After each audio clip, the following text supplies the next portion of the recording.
Welcome back to the deep dive. Today we're looking at a really powerful set of source material. It's all centered on a profound theological idea about day 6 of Hanukkah. And it connects grace, human limits, and, well, the absolute necessity of divine rest. You asked us to really unpack this, so here we are. We are, and our mission today is to really get into the architecture of what these sources are building. We're trying to move beyond, just seasonal customs and get to the core truth, which is, how does this infinite grace actually flow through finite, flawed people like us? And the answer the material gives is, well, it's kind of shocking. It all hinges on rest. It's about finding the blueprint for a life that can carry that light without being destroyed by it. And the sources kick off with something pretty unique. They call it a prophetic convergence. It's like the meeting point of three different spiritual clocks all hitting at the same time. It's a rare alignment. First, you've got day 6 of Hanukkah itself, which symbolizes humanity, the vessel. Then that lands on Erev Shabbat, the evening transition into the Sabbath, that exact sunset threshold, that moment you shift from doing to being. Day 6 meets the transition into Sabbath rest. So what's the big lesson there? What's the takeaway from that collision? The lesson is it's about the kingdom's order of things. It defines this entire deep dive. The sources are clear. Humanity, which is day 6, must first enter rest, Shabbat, before it can experience completion. Before day 7, before the new beginning on day 8, you don't just power through your assignment to earn a break. You rest your humanity first so that the future can actually sustain you. Okay, let's unpack this, because before we can even get to that idea of rest first, we have to understand the vessel itself. What does day 6 really represent in these texts? Why is it so important? Day 6 is what sources call the incarnational hinge. It's the point where everything that came before, alignment, authority, life, grace, where it all converges and becomes, tangible. It's the moment the supernatural supply meets the messy reality of our physical world. Right. And biblically, 6 is the number of man, created on the 6th day. It means limits, labor, responsibility. But the sources, they offer a really important correction on how we view that number. They really do. Yeah. I mean, our culture tends to see day 6, human limitation, as a flaw, a failure. If you can't do it all, you've somehow failed. The sources just push back so hard on that. 6 does not mean failure. So what does it represent then? Dependence. Huh. Humanity, defined by day 6, is deliberately finite. Our limits aren't a mistake in the design. They're a feature specifically designed to make sure we depend on the infinite God. You literally cannot do the assignment unless you trust the supply. That is a monumental paradigm shift. I mean, if my physical limits, my emotional limits, aren't a moral failure, but a design feature for dependence, how does that change my day-to-day? It changes everything, relieves that crushing pressure of self-sufficiency. I mean, look, if you see limits as failure, you spend all your energy just shaming yourself, trying to power through with willpower. But if you see limits as a call to dependence, you conserve your energy. You submit the assignment to the supplier. The limit becomes a prayer point, not a point of condemnation. And this idea is tied directly to the Hebrew letter for 6, right? The vav. Exactly, the vav. Right. It means hook or connector. Right. It also just means and. So humanity is the and. Precisely. The core kingdom principle here is that we were created to be the vav, the connection point between God's spiritual government and the physical world. Yep. We're the conduit, the hook. We were designed to carry light, not be a roadblock to it. Okay, here's where it gets really interesting for me. The sources challenge the way pretty much everyone thinks about work and rest, and they do it by going back to Genesis. They basically argue we've got the whole order backwards. We've completely internalized the cultural order, not the creation order. I mean, let's look at that Genesis sequence again. Day 6, man is created, given identity, assignment, authority. Day 7, God rests. Not because he's tired, but because the work is complete. And the staggering insight is this. Humanity's very first full day was day 7. Man's first full day was rest, not work. And that just rewrites the entire job description, doesn't it? We were designed to work, to govern, to carry his presence from a position of rest, not strive toward it as some reward for being exhausted. Wait a minute, but doesn't that just contradict every single achievement-based model we live by? How do the sources even justify that? If I start with rest, what motivates me to actually be productive? Well, the sources argue that starting with rest anchors your identity in acceptance, not in performance. If your identity is secure, your work becomes an expression of gratitude, of stewardship. It's not some frantic effort to prove you're good enough. Rest is the wellspring. Work is the output. If that well is dry, if you start with striving, you're just running on fumes. Your productivity is temporary, it's frantic. So day 6 asks the question, how does grace flow through humanity? And Shabbat answers, how does humanity stay whole while carrying God's light? And that leads right into what the sources call the kingdom correction. Yeah. The sharp, sharp contrast between sustainable labor and, well, self-consuming labor. Let's lay that contrast out. I think this is where the listener is going to feel the most friction with their own life. Okay, so the prevalent model, let's call it the Western model, is a destructive cycle. Work leads to exhaustion, which leads to collapse, and then maybe some occasional guilt-ridden rest. That whole model basically says, my worth is defined by what I produce. And the kingdom model just flips that entire equation. And completely. It flows differently. It starts with grace. Grace leads to a secure humanity, which leads to rest, which then leads to sustained fruitfulness. The entry point is the key.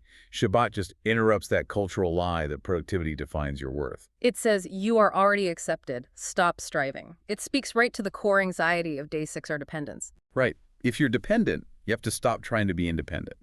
You have to trust the supply from day 5, which was grace, and when you trust that supply, you can stop running on your own fuel, which transitions us perfectly into how grace actually functions inside the human vessel. So if day 5 was about pure supply, then day 6 is about system integration.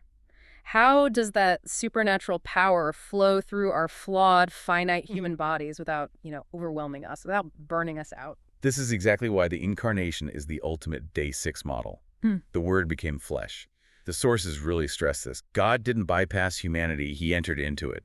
Grace isn't meant to bypass your limits or your fatigue. It's meant to flow through your limits to show his sufficiency. And the menorah imagery from Hanukkah reinforces this. The shamash, the Christ candle, it doesn't replace the other human candles. No, it empowers them. It empowers the human vessels to burn without being consumed. And this brings us to two really common, really destructive errors we all fall into when we mismanage our day 6 humanity. Okay, let's define that first error. I think a lot of really ambitious, faithful people fall right into this trap. Error number 1 is super spirituality, or you could call it angelism. Yeah. This is the complete denial of limits. It looks like shaming your own weakness, ignoring fatigue, pushing through pain for God. It's basically pretending your body doesn't matter, trying to operate on pure will, as if we were just disembodied spirits. Right. Treating the earthen vessel as if it were indestructible. Exactly. And the other side of that coin is just as destructive. Error number 2, burnout Christianity, naturalism. This is when we take on a genuinely divine assignment, a supernatural calling, but we try to sustain it with purely human means. Adrenaline, coffee, grit, and guilt. We feel guilty for resting, and we believe the whole thing will fail if we don't apply more effort. That sounds a lot like me trying to run a massive project on 3 hours of sleep, fueled by anxiety, thinking that's what commitment looks like. It is. Both extremes deny that beautiful tension from 2 Corinthians 4:7. We have this treasure in earthen vessels. The treasure is divine, infinite, powerful. The vessel is undeniably human, finite, and breakable. Day 6 corrects both errors by saying yes to both realities. And the only person who lived this day 6 assignment perfectly was Jesus. He's the model for how to honor your human frame while carrying divine power. He honored his limits. The sources remind us that the Son of Man slept in a storm. He withdrew to pray, which is a form of rest and boundaries. He wept. He ate. He affirmed the needs of a human body. But he never burned out. So why not? If he honored his limits but carried this massive authority, what was the difference? He never tried to live divinely apart from grace, and he never tried to live humanly apart from dependence on the Father. He moved through the world, showing that when humanity is perfectly aligned with the Father, that divine power flows sustainably. The miracles didn't happen by him bypassing his need for rest. They happened because he integrated rest into his rhythm of dependence. So what does this all mean for how we actually rest? If Shabbat isn't just, doing nothing, what is it? What's the posture? The sources are very clear. Shabbat is not merely stopping, it's alignment. True rest is an active declaration of trust in the completed work of God. It has to be conscious. It can't just be a passive collapse on the sofa. What does that active declaration look like practically for someone listening to this right now? It looks like ceasing from self-effort. It's that conscious decision to release the outcomes to God. It's letting grace carry the weight that your own striving was trying to hold. It is day 6 maturity speaking up and saying, I am stopping because God is enough, and I trust his power, not my frantic energy, to sustain this. And this connects right back to the menorah and the Hanukkah miracle. Yes. When those 6 human candles are lit and the 7th day Shabbat arrives, the miracle isn't new fire. The miracle is sustained fire without human effort. The shamash ensures the oil lasts. It's the principle of the burning bush. The burning bush protocol. Fire God's glory on the bush, the human vessel. And the result is no consumption. That's the ultimate kingdom law for day 6. If you are being consumed by your assignment, if burnout is your baseline, it's a very strong sign that you might be burning your own wood instead of relying on God's perpetual oil. You're running on self-effort, not grace.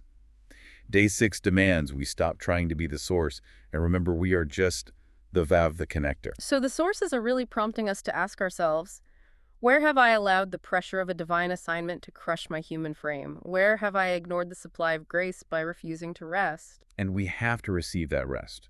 For the body, peace for the mind, and assurance for the calling. When day 6 enters rest, it makes sure the divine fire illuminates. It doesn't incinerate. We release the need to prove, to perform, to produce. And we just trust that what God began, He will sustain. So to synthesize that final declaration, we stop working not because we're finished, but because we trust that God is faithful.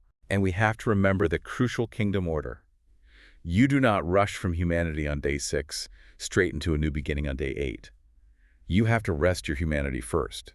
Only a rested, secured, dependent vessel can safely carry eternal light. So the ultimate takeaway for you, our listener, is this one-sentence summary that just changes everything. On day 6, Shabbat teaches us that grace sustains humanity not through effort, but through rest, and only rested vessels can carry eternal light. God's light is just too powerful for human effort, but it is a perfect fit for human vessels when they're fueled by grace. So what concrete rhythm of rest could you establish right now that honors your frame and demonstrates your trust in the sustaining power of that grace? What boundary could you implement this week that says, I am dependent and I trust my supplier more than my striving? That's your assignment for the coming days. Until the next deep dive, thank you for sharing this journey with us.